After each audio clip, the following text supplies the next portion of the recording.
नमस्कार, मैं हूं आपके साथ अंकिता पाल। ब्रीडिंग की शुरुआत करते हैं।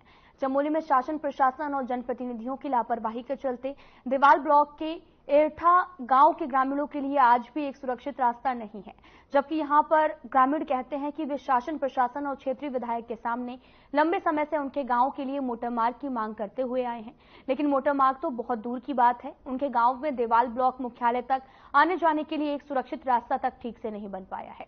लोगों को अगर मरीज को अस्पताल ले जाना होता है तो भी जान हथेली पर रखकर लेकर जाते हैं। ग्रामीणों का भी कहना है कि उनके नौनिहालों को 4 किलोमीटर दूर स्कूल भी इसी रास्ते से जाना होता है, जिनकी हर समय उन्हें चिंता सताती रहती है। बारिश के दौरान तो बच्चे कई दिनों तक स्कूल भी नहीं जा पाते हैं।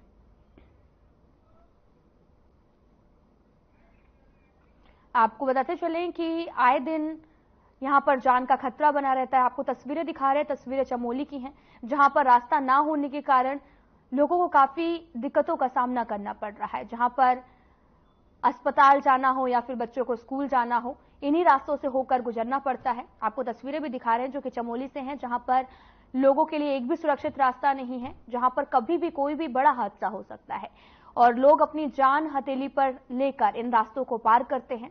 और कई समय से सड़क की मांग भी की जा रही थी, लेकिन अभी तक एक भी सड़क यहां पर नहीं बनाई गई है।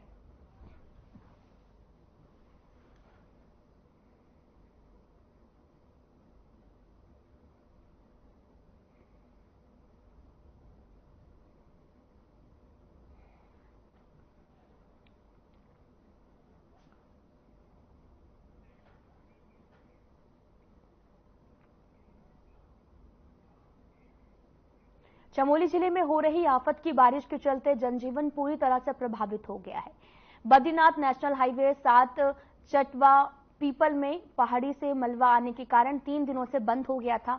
बार बार लैंडस्लाइड होने के कारण मार्ग को खोलने में दिक्कतें भी हो रही थी, जिस कारण तीर्थयात्री जाम में फंसे रहे। और जाम में फंसे हुए तीर्थयात्रियों ने तो चमोली प्रशासन पर तीर्थयात्रियों की अनदेखी का आरोप लगाया। वहीं 3 दिनों के बाद बाधित बद्रीनाथ हाईवे अब वाहनों की आवाजाही के लिए सुचारू हो गया है। इस मार्ग के खुल जाने के बाद में जाम में फंसे लोगों ने राहत की सांस ली है। चमोली के जिलाधिकारी ने भी चटवा पीपल डेंजर जोन पर निरीक्षण किया। उन्होंने कहा कि 2 स्थानों का निरीक्षण करने के लिए NHIDCL के स्थायी समाधान के आदेश भी दिए गए हैं।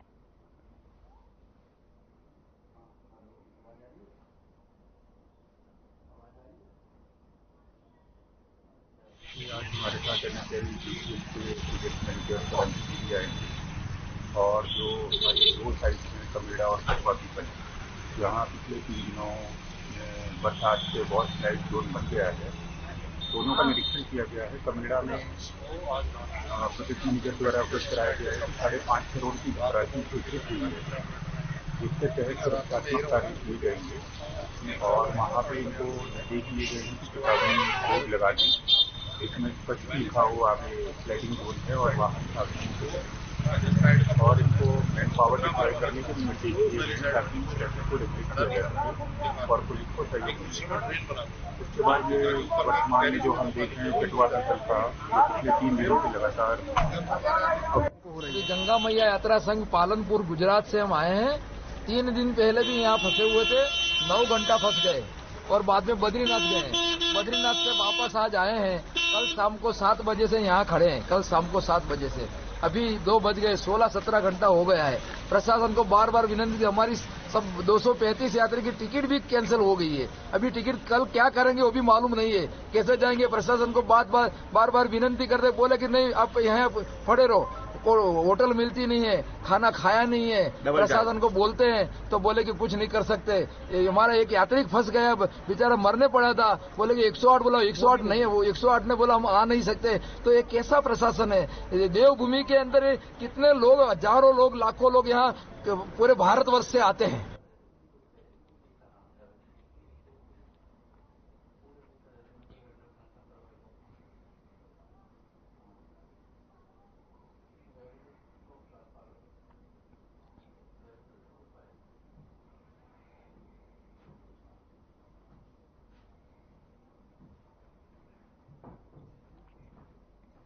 डोईवाला श्री श्याम मस्तक मंडल की ओर से आयोजित बारवा बाबा खाटू श्याम बांदा महोत्सव कराया गया, जिसमें बाबा का भव्य दरबार सजाया गया। अलौकिक सिंगर और भव्य दरबार को देखने के लिए तमाम श्रद्धालु एकत्रित हुए। श्री श्याम मस्त मंडल की ओर से प्रतिवर्ष होने वाले श्री खाटू श्याम वंदना महोत्सव के लिए इस बार विशेष रूप से तोरण द्वार बनाया गया है। इसके अलावा 56 भोग और अलौकिक श्रृंगार जो है वो भव्य आकर्षक किया गया।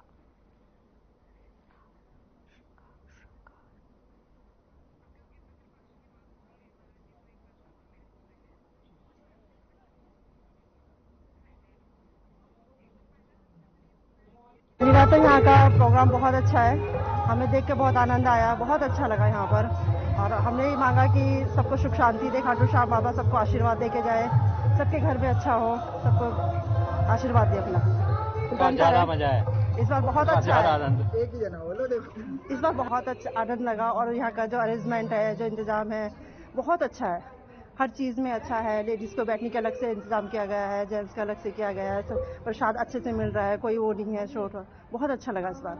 आगे क्या हो? हम तो कहेंगे हर साल हो और हर साल हम लोगों को ये मौका मिले, हम दर्शन करने आए, हमें बहुत अच्छा लगा और हमें इसी तरह से आशीर्वाद मिलता रहे बाबा का, बस यही चाहिए हमें। देश के अंदर जिस प्रकार से सभी देवी देवताओं को हम लोग पूजते हैं और खाटू श्याम का जिस प्रकार से पूरे देश भर में उनके प्रति आस्था बढ़ी है, डोईवाला में लगातार हमारे जो यहाँ के युवा हैं, श्याम मस्त मंडल, वो 12वां बड़ा आयोजन यहाँ पे कर रहा है। आप देख सकते हैं हजारों की भीड़ यहाँ पे है और इन युवाओं ने हमेशा एक बीड़ा उठाया है कि एक सुंदर कार्यक्रम करके भगवान सब पे कृपा बना के रखें, भगवान का आशीर्वाद सबको मिले।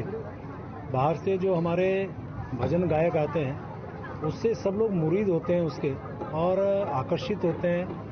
निश्चित रूप से मैं भगवान से यही प्रार्थना करूंगा कि हमारे इन श्याम मस्त मंडल के पदाधिकारियों को, यहाँ की जनता को उनका आशीर्वाद मिले।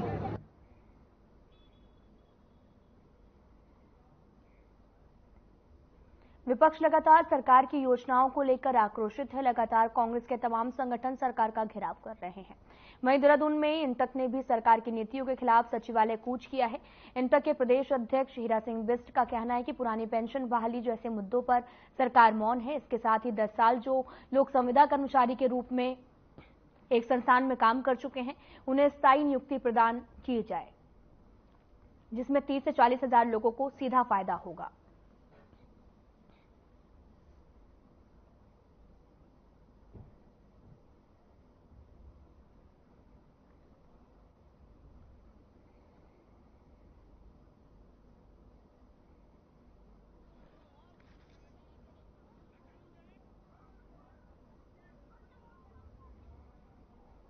सचिवालय कूच इंटक को मजदूरी में कर्मचारियों के, श्रमिकों के, महिलाओं के उत्पीड़न के खिलाफ किया गया और जो डिमांड थी, जो जस्टिफाइड डिमांड है, जो कोर्ट के आदेश है, उसको आप पालन नहीं कर रहे। ये मजदूरी में हम लोगों ने किया। पुरानी पेंशन क्यों नहीं दे रहे आप? एक आदमी 30-40 साल सेवा करता, पेंशन नहीं। MP MLA को तत्काल पेंशन लग जाए, एक दिन में वो 40 साल सेवा करता, उसको पेंशन नहीं। क्यों बंद करी आपने? केंद्र सरकार ने की, फिर राज्य सरकार ने कहा, धामी जी ने और मोदी जी ने यही काम किया, पेंशन बहाल करो, पहला काम हमारा ही। दूसरे हाई कोर्ट ने कहा है नैनीताल ने कि 10 साल की सेवा वाले कर्मचारियों कहीं भी काम करा नियमित, उसको रेगुलर करो। उसको आप करने को तैयार नहीं। मेरे ख्याल 30-40 हजार कर्मचारियों का लाभ इसमें होता है।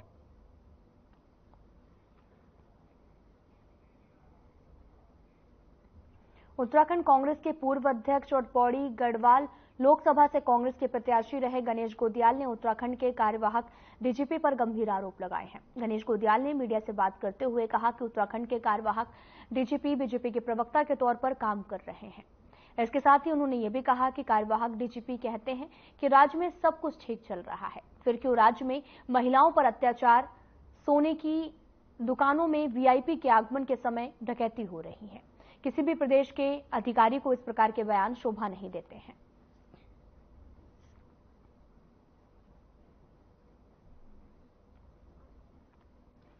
गणेश गोदियाल ने कई गंभीर आरोप लगाए हैं। आपको तस्वीरें दिखा रहे हैं जो कि देहरादून से हैं, जहां पर बीजेपी प्रवक्ता के तौर पर काम कर रहे हैं और कार्यवाहक डीजीपी पर कई तरह के गंभीर आरोप लगाते हुए नजर आए हैं।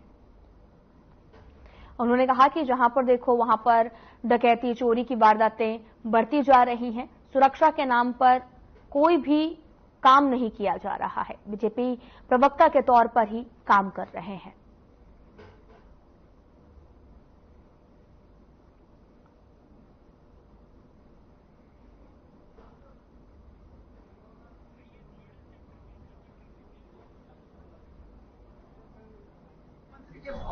राजनीतिक पार्टनर बने हुए, पॉलिटिकल पार्टनर बने हुए, कैसे एक अधिकारी इस तरह के स्टेटमेंट दे सकते हैं? जैसे अभी आपने भ्रष्टाचार के मुद्दे देखे होंगे। मैंने कई बार कहा कि भाई क्या है कि इतने अधिकारी हैं, तब भी एक ही अधिकारी को 10-10 जगह काम दिए जा रहे हैं। क्या है? क्योंकि वो माननीय मुख्यमंत्री जी के ऐसे कामों में लगे हुए हैं। शराब का काम आपने देखा होगा क्या हाल है। क्यों शराब के काम में जो है हर साल लॉटरी होती थी, करोड़ों रुपए सरकार को राजस्व के रूप में प्राप्त होता था। क्यों एक्सीडेंट किया गया? क्यों एक दुकान को 2-2, 3-3 दुकानें और गांव में खोलने की शराब का कारोबार कर रही है सरकार? बड़े अफसोस की बात है।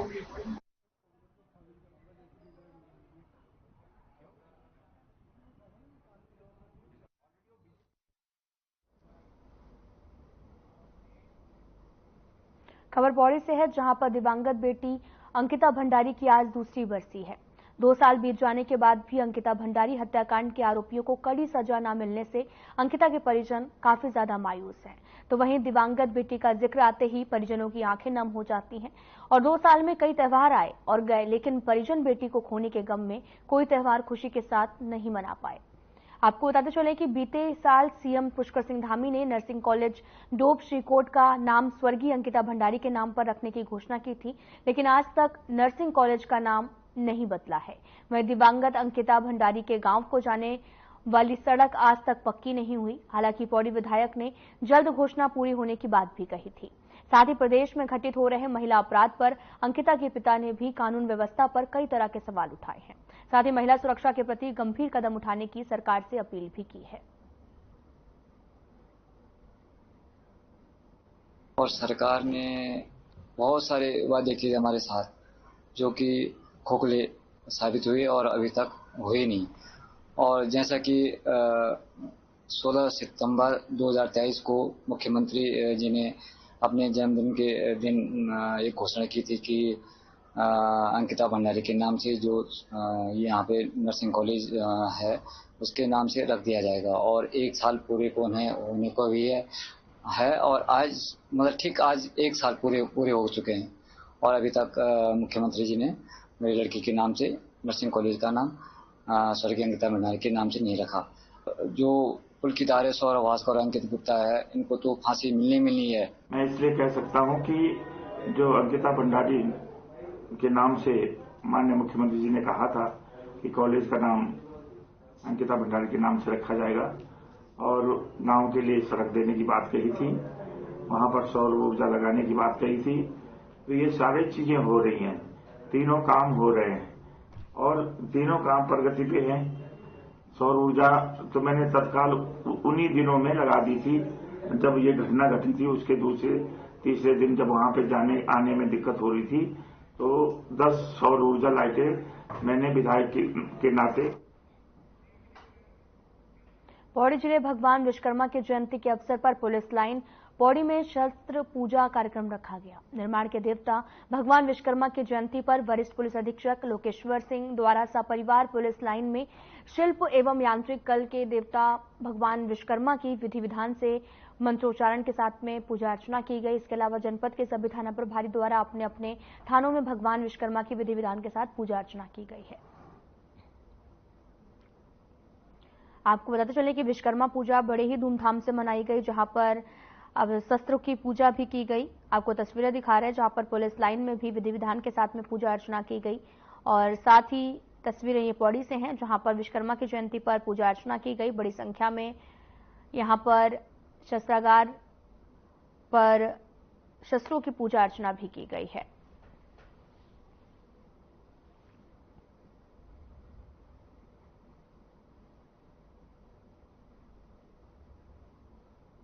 बड़े ही हर्षोल्लास के साथ विश्वकर्मा की पूजा अर्चना की गई। भगवान विश्वकर्मा की पूजा अर्चना में तमाम पुलिसकर्मी भी मौजूद रहे।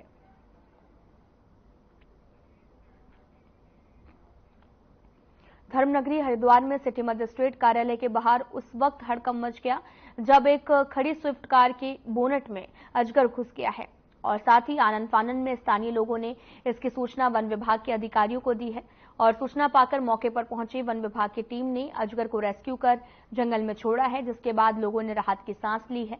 जानकारी देते हुए हरिद्वार रेंज अधिकारी शैलेंद्र सिंह नेगी ने बताया कि सिटी मजिस्ट्रेट कार्यालय के बाहर कार के बोनट में अजगर देखे जाने की सूचना मिली थी, जिसके बाद वन विभाग की टीम ने के सदस्य संतन सिंह नेगी मौके पर पहुंचे।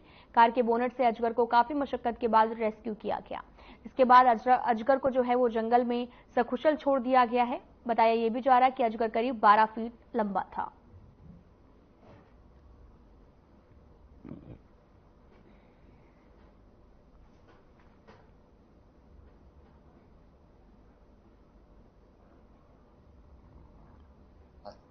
जो कि खोखले साबित हुए और अभी तक हुए नहीं। और जैसा कि 16 सितंबर 2023 को मुख्यमंत्री जी ने अपने जन्मदिन के दिन एक घोषणा की थी कि अंकिता भंडारी के नाम से जो यहाँ पे नर्सिंग कॉलेज है उसके नाम से रख दिया जाएगा और 1 साल पूरे होने को भी है और आज मतलब ठीक। राज्य के 6 नगरों में आने वाले दिनों में पेयजल की किल्लत नहीं रहेगी। आपको बताते चलें कि इसको लेकर लगातार तमाम तरह के कार्य जो हैं वो किए जा रहे हैं। शहरी विकास सचिव नितेश कुमार झा ने की अध्यक्षता में सचिवालय में विभागीय कमेटी की बैठक हुई है, जिसमें अमृत 2.0 के अंतर्गत नगरों के लिए 95 करोड़ की पेयजल योजना को स्वीकृति दी गई। अब इसको लेकर मुख्य सचिव की अध्यक्षता वाली कमेटी से इस संबंध में अनुमोदन लिया जाएगा। साथ ही अमृत योजना 2.0 1 अक्टूबर 2021 से 5 साल के लिए संचालित की जा रही है। सचिवालय में हुई विभागीय कमेटी की बैठक में इस योजना के तहत 8 नगरों की पेयजल योजनाओं के प्रस्ताव रखे गए थे। इनमें से 6 को स्वीकृति दी गई, जिन पर स्वर्गाश्रम, जोग, डीडी हाट, कपकोट, कर्णप्रयाग, देवप्रयाग और धारचूला शामिल है।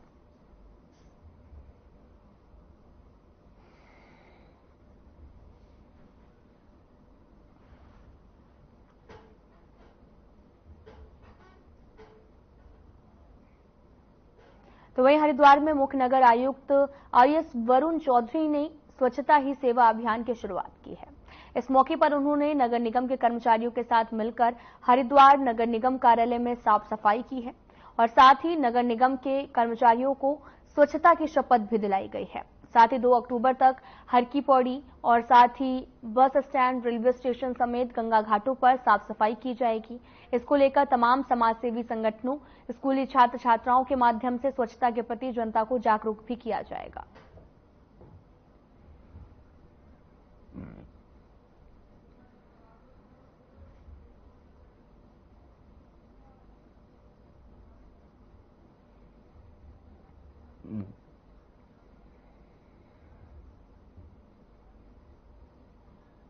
ये मल्टी फेसेटेड प्रोग्राम है जो अगले 2 हफ्ते तक चलने वाला है। इसके अंदर हम नगर निगम के सारे स्टाफ को भी इन्वॉल्व कर रहे हैं और सिविल सोसाइटी के लोगों को भी इन्वॉल्व कर रहे हैं। इसके अतिरिक्त जो स्टूडेंट्स हैं उनको भी हम इन्वॉल्व करेंगे। Public places, market places, railway station, bus station, even Har ki Pauri क्षेत्र और हमारे घाटों की जो सफाई है उसमें हम लोग जो अपने तरफ से वॉलंटियर कर रहे हैं, श्रमदान कर रहे हैं, उसके अतिरिक्त भी ड्राइव चलाई जाएगी और नगर निगम के स्टाफ द्वारा भी ड्राइव चलाई जाएगी। आज की शुरुआत हम अपने ऑफिस के प्रांगण से कर रहे हैं, जिसमें जैसे कि इंस्ट्रक्शंस दिए गए थे और हम लोगों ने भी अपना प्लान किया है। तो हम आज अपने ऑफिस से शुरुआत कर रहे हैं और इसके अतिरिक्त इसमें आईसी एक्टिविटीज़ भी करी जाएंगी और जो स्कूल के बच्चे हैं उनके लिए कॉम्पिटिशन्स भी रखे जाएंगे, poem, recitation and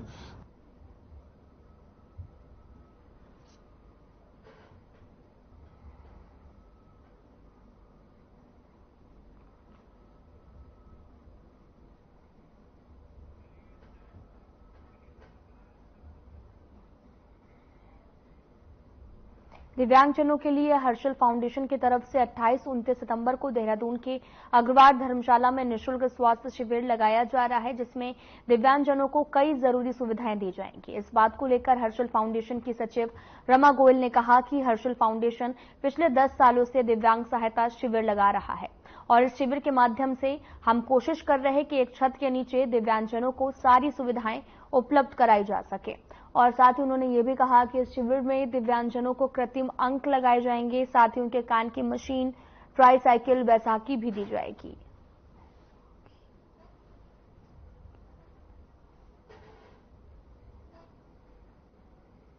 Harshal foundation पिछले 10 वर्षों से निःशुल्क दिव्यांग सहायता शिविर लगा रहा है और इसी कड़ी में इस वर्ष 28-29 सितंबर को अग्रवाल धर्मशाला में ये शिविर लगाया जा रहा है और इसमें कोशिश की जा रही है कि हम एक छत के नीचे दिव्यांगों की सारी सुविधाएं उनको उपलब्ध करा सकें। इसमें जयपुर फूड के द्वारा उनका वहीं पर ही कैंप की जगह पर ही कृत्रिम उनको अंग, हाथ, पांव, कैलिपर लगाए जाएंगे। साथ में जिनको ट्राईसाइकिल, बैसाखी, व्हील चेयर, कान की मशीन, चश्मे, स्टिक, ये सब भी निःशुल्क उनको उपलब्ध कराए जाएंगे।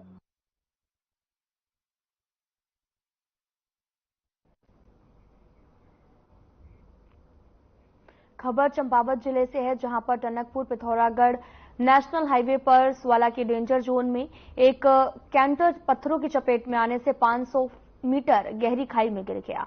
गनीमत ये रही कि इस समय रहते कैंटर चालक ने गाड़ी से कूदकर, जिससे बड़ा हादसा टल गया। तो वहीं इस मामले को लेकर घटनास्थल पर मौजूद एनएच कर्मियों ने बताया कि वाहन चालक को पुलिस कर्मियों और लोगों ने रोका था, लेकिन वाहन चालक ने जबरन वाहन को निकालने का प्रयास किया है, जिसके चलते ये हादसा हुआ है।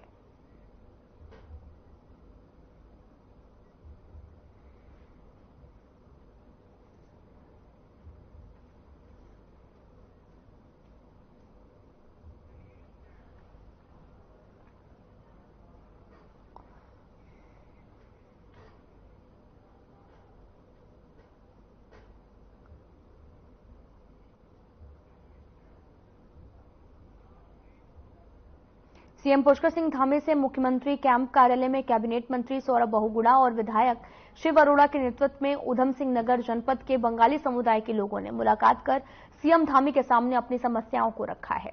साथ ही उन्होंने राज्य में विस्थापित बंगाली समुदाय के सदस्यों को जारी किए जाने वाले जाति प्रमाण पत्रों से पूर्वी पाकिस्तान शब्द हटाए जाने के लिए मुख्यमंत्री का आभार व्यक्त किया। इस मौके पर सीएम धामी ने कहा कि बंगाली समुदाय के लोगों ने जो समस्याएं रखी हैं, उन पर गहनता से विचार कर उचित समाधान करने का प्रयास भी किया जाएगा।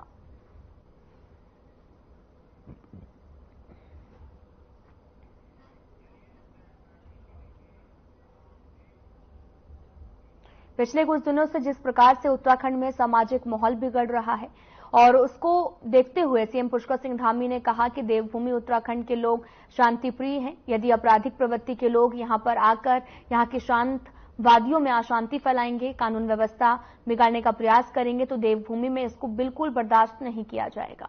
उत्तराखंड महिला कांग्रेस प्रदेश अध्यक्ष ज्योति रौतेला ने प्रधानमंत्री की बेटी बचाओ बेटी पढ़ाओ के स्लोगन पर तंज कसते हुए कहा कि हमें ये नहीं पता था कि प्रधानमंत्री का ये स्लोगन बीजेपी के लोगों से बेटी बचाने का है। आगे उन्होंने कहा कि जिस प्रकार से बीजेपी के शासन में बेटियों के साथ दुर्व्यवहार और दुराचार हुआ है, उससे पहले ऐसा कभी नहीं हुआ था।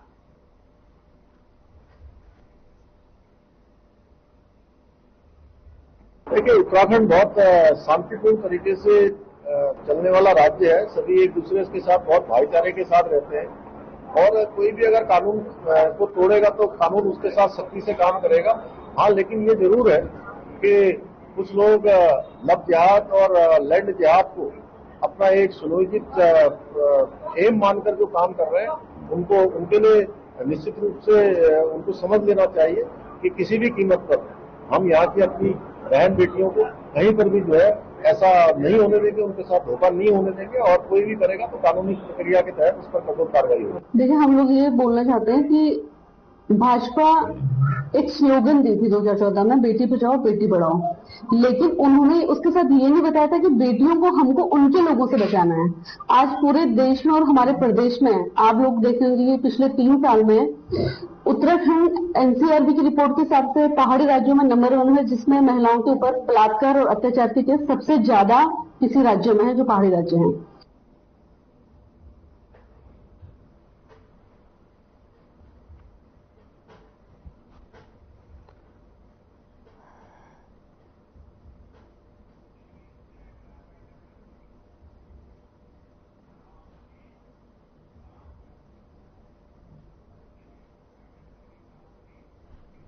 लास्ट वीडियो में इतना ही। नमस्कार।